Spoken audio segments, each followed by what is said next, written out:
নমস্কার বন্ধুরা, পিওর কিচেনে সকলকে স্বাগত।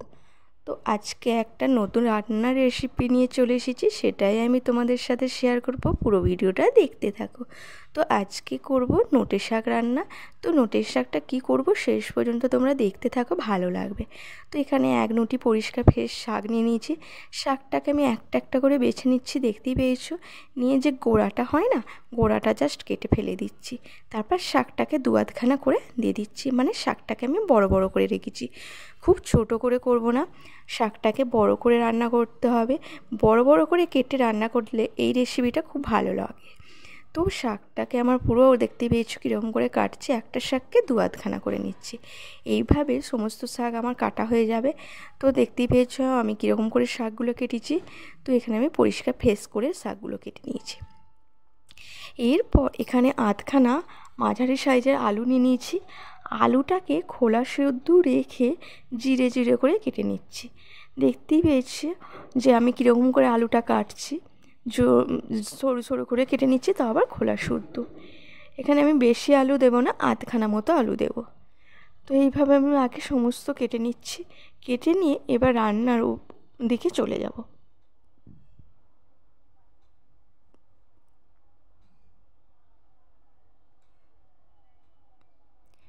তো এখানে আমার আলুও কাটা হয়ে গেছে, শাকও কাটা হয়ে গেছে। এরপর আমি রান্নার কাছে চলে যাব, কিচেনে চলে এসেছি। তো কড়া বসিয়ে দিয়েছি। কড়াটার মধ্যে আমি শাকটাকে হালকা করে সিদ্ধ করে নেব।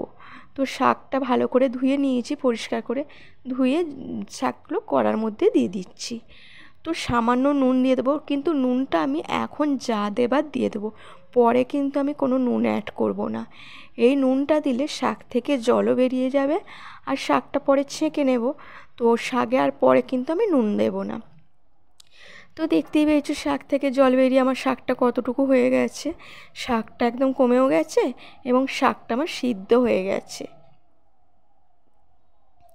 তো এই পর্যায়ে আমি শাকটাকে ভালো করে নামিয়ে নিয়ে একটা চুবড়িতে ছেঁকে নেব। তো আমার চুবড়িতে ছাঁকতে দিয়ে দিয়েছি। এদিকে কড়া বসিয়ে দিয়েছি। কড়ার মধ্যে দিয়ে দিলাম বেশ খানিকটা সর্ষের তেল। সর্ষের তেলটা গরম হওয়া পর্যন্ত ওয়েট করব। আর এই দিকে আমি একটা বাটিতে মাছের মাথা নিয়ে নিয়েছি এক পিস। তো এখানে বড় সাইজের মাছের মাথা আছে। এই মাছের মাথাটার মধ্যে একটু নুন আর একটু হলুদ গুঁড়ো দিয়ে ভালো করে মিক্স করে নেব।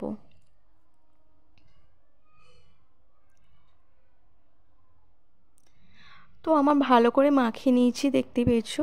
ভালো করে মাখিয়ে নিয়ে এবার কড়ার মধ্যে দিয়ে দেবো। তেলটা আমার গরম হয়ে গেছে।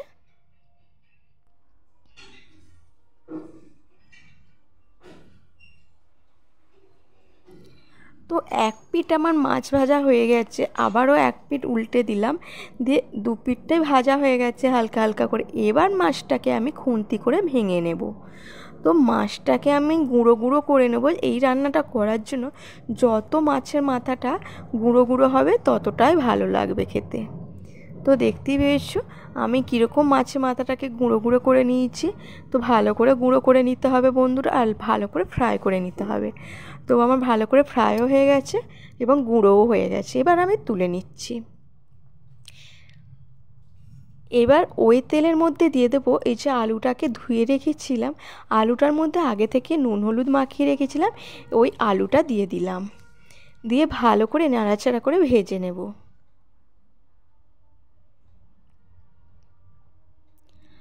আলুটা যখন লাল লাল করে ভালো রকম ভাজা হয়ে যাবে, সিদ্ধ হয়ে যাবে, তখন আমি দিয়ে দেবো হালকা করে পেঁয়াজ কুচি।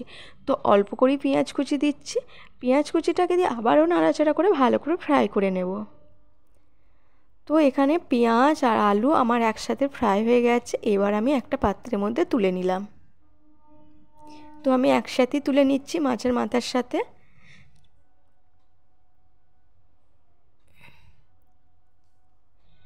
এবার ওই তেলের মধ্যে দিয়ে দেব তিন চারটে বড়ি। তো এটা আমার মুগ ডালের বড়ি আছে। যাই হোক, বড়িটাকে আমি লাল লাল করে ফ্রাই করে নেব। তো লাল লাল করে ফ্রাই হয়ে গেলে, তো বন্ধুরা গ্যাসের ফ্লেমটা কিন্তু আমার মিডিয়াম ফ্লেমে আছে, বেশি বাড়াইনি কিন্তু। তো লাল লাল করে ফ্রাই হয়ে গেলে এবার আমি তুলে নেব। আর এই বড়িটাকে তুলে নিয়ে ভালো করে ঠান্ডা হওয়ার জন্য অপেক্ষা করব, কারণ বড়িটা পরে হাতের সাহায্যে গুঁড়ো গুঁড়ি করে নেব। তো তুলে নিয়েছি বন্ধুরা। এরপর এই তেলটার মধ্যে একটুখানি সামান্য ঘি দিয়ে দিচ্ছি যাতে টেস্টটা ভালো হয়। আর তোমরা চাইলে তেলটাকে একদম কমিয়ে নিয়ে ঘিটা দিতে পারো।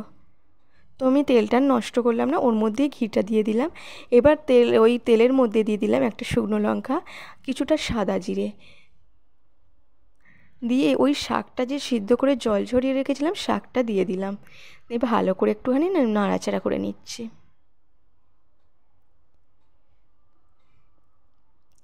তো ওই মাছের মাথা আলুটা যে ভেজে রেখেছিলাম শাকটার মধ্যে মিক্স করে নিচ্ছি, নিয়ে ভালো করে আবারও মিশিয়ে নিয়ে নাড়াচাড়া করে নিচ্ছি। তো ভেজে নিচ্ছি ভালো করে।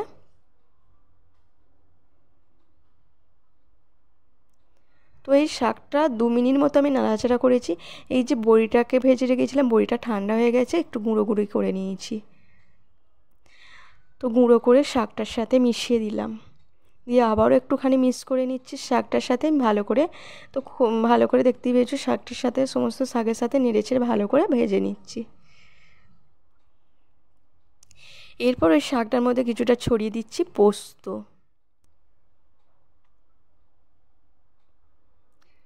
দিয়ে পোস্ত দিয়ে আবার ভালো করে সমস্ত শাকটার সাথে মিশিয়ে নিচ্ছি। তো বন্ধুরা কী রান্না করছি বুঝতে পারছো কি? তো বলে দিচ্ছি, দাঁড়াও দাঁড়াও দাঁড়াও, একটু অপেক্ষা করো, শেষ পর্যন্ত বলেই দিচ্ছি। আজকে রান্না করছি শাক ভাজা, মাছের মাথা আর আলু দিয়ে শাক ভাজা। তো আমার শাকটা পুরোপুরি রেডি হয়ে গেছে। শেষ পর্যায়ে আমি নামানোর আগে দিয়ে দিচ্ছি সামান্য চিনি। খুব বেশি মিষ্টি দেবো না, অল্প মিষ্টি দিচ্ছি, কারণ শাকে মিষ্টি আমি বেশি মিষ্টি খেতে ভালোবাসি না, সেই জন্য বেশি মিষ্টি দিচ্ছি না। তোমরা চাইলে বেশি করে মিষ্টি দিতে পারো। তো আমার শাকে চিনি দিয়ে ভালো করে মেশানো হয়ে গেছে। তো 1 মিনিট মতো নাড়াচাড়া করে নিয়েছি, শাকটা আমার রেডি হয়ে গেছে বন্ধুরা। এবার আমি একটা জায়গার মধ্যে শাকটাকে নামিয়ে নেব। তো বন্ধুরা আজকের রেসিপিটা কেমন হয়েছে অবশ্যই কমেন্ট করে বলো। ভালো লাগলে অবশ্যই লাইক কমেন্ট আর শেয়ার করো। রোজ রোজ একই রকম তরকারি খেতে কারোরই ভালো লাগে না। রোজ রোজ শাক চচ্চড়ি, শাকের এটা ওটা খেয়েছি, সেই জন্য আজকে নিজের বুদ্ধি মতো করে শাক ভাজার রেসিপিটা করে ফেললাম।